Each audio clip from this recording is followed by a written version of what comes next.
Paz do Senhor, queridos, tudo bem? Eu quero falar com vocês sobre pentecostalismo e reforma protestante. Existe alguma relação entre o corpo doutrinário pentecostal clássico e aquilo que encontramos enquanto doutrina e teologia na reforma protestante? Ou oriundos desta reforma? A minha resposta é sim.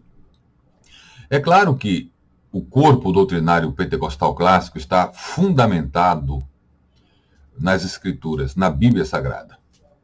Mas, de uma perspectiva histórica, nós não temos como fugir da reforma protestante. Quem compreendeu isto muito bem e colocou de forma objetiva foi o missionário Lawrence Olson, missionário americano que deu uma grande contribuição para a fundação dos Institutos Bíblicos Teológicos nas Assembleias de Deus no Brasil.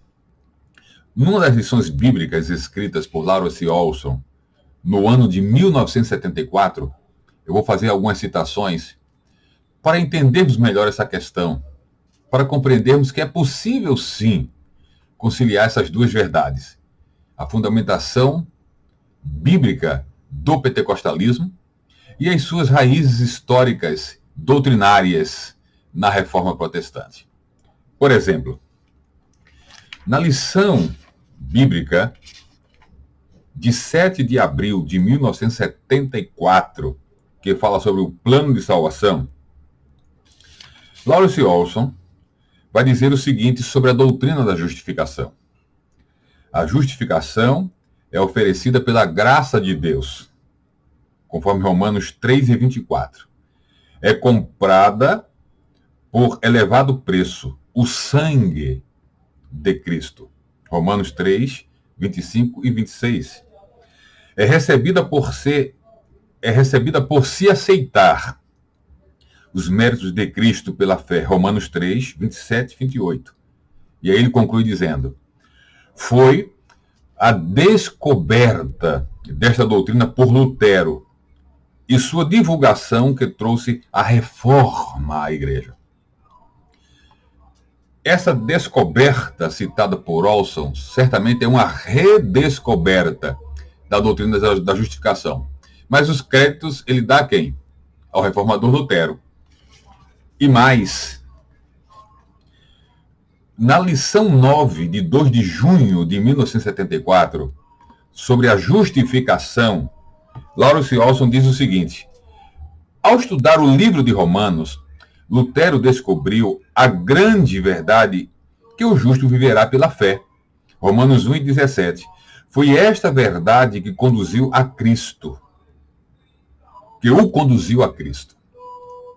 Foi a proclamação da justificação pela fé que resultou na reforma. Para todos nós, esse movimento da reforma foi muito importante. Para todos nós pentecostais, para todos nós, Igreja de Jesus.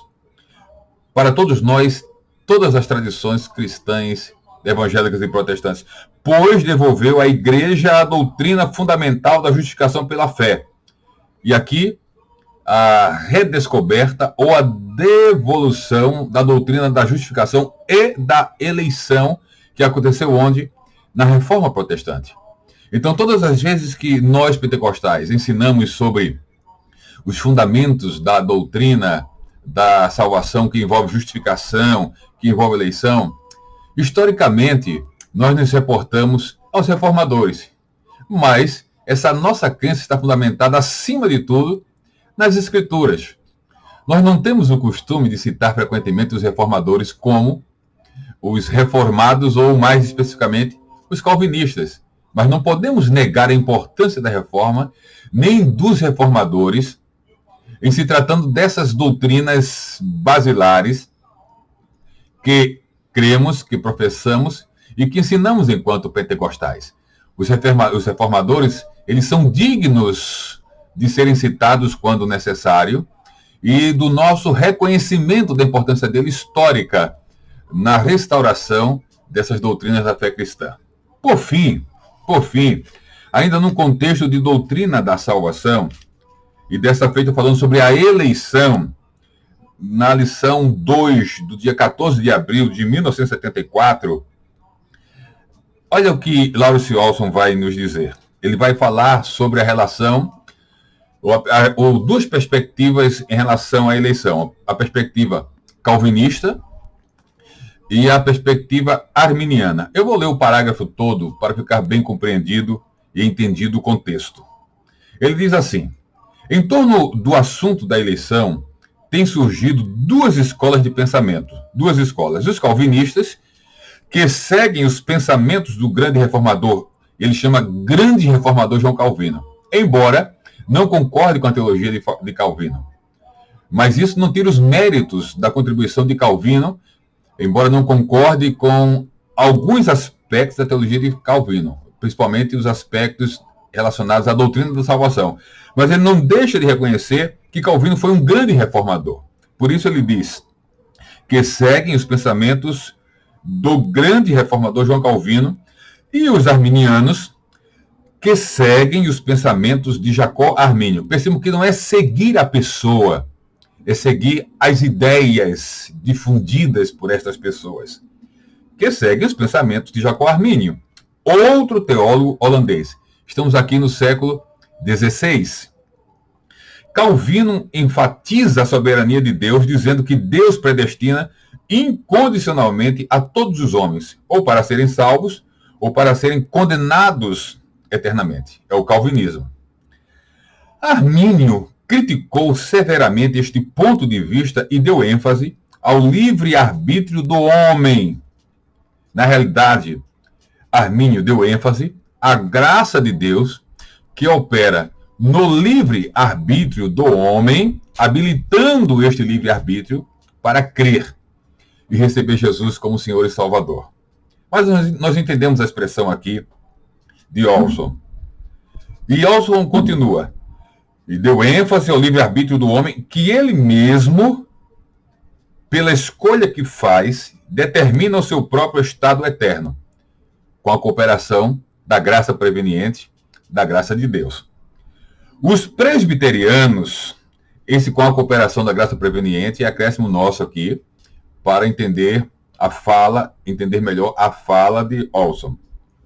Agora, esse final é fundamental. Os presbiterianos, batistas e igrejas reformadas acompanham Calvino.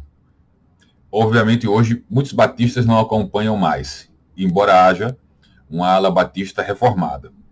Enquanto os metodistas, olha esse final, enquanto os metodistas, episcopais e luteranos acompanham Armínio. Aí ele conclui dizendo: nós, das Assembleias de Deus, também somos da opinião de Armínio. Ou seja, se reportando ao que ele escreveu logo acima, nós, das Assembleias de Deus, também seguimos, não a pessoa de Armínio, mas o pensamento de Armínio em torno da doutrina da salvação. Então, com isso, nós reforçamos e dizemos com muita tranquilidade e segurança: o pentecostalismo assembleiano, clássico, brasileiro, o seu corpo doutrinário está fundamentado nas Escrituras Sagradas. Mas os créditos da sistematização da maior parte da doutrina que cremos, os créditos da restauração histórica destas doutrinas, precisamos dar aos reformadores.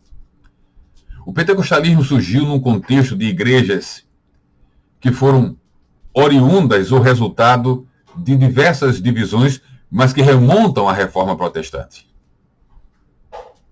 Esta é uma realidade da qual não podemos fugir. Então, continuemos na condição de pentecostais que somos, professando e tendo a Bíblia como fundamento, regra, base para as nossas declarações doutrinárias e teológicas. Mas não nos esqueçamos do valor, dos méritos da honra que devemos aos reformadores e da importância da reforma para todas as tradições cristãs, inclusive a tradição pentecostal. Um grande abraço e até mais.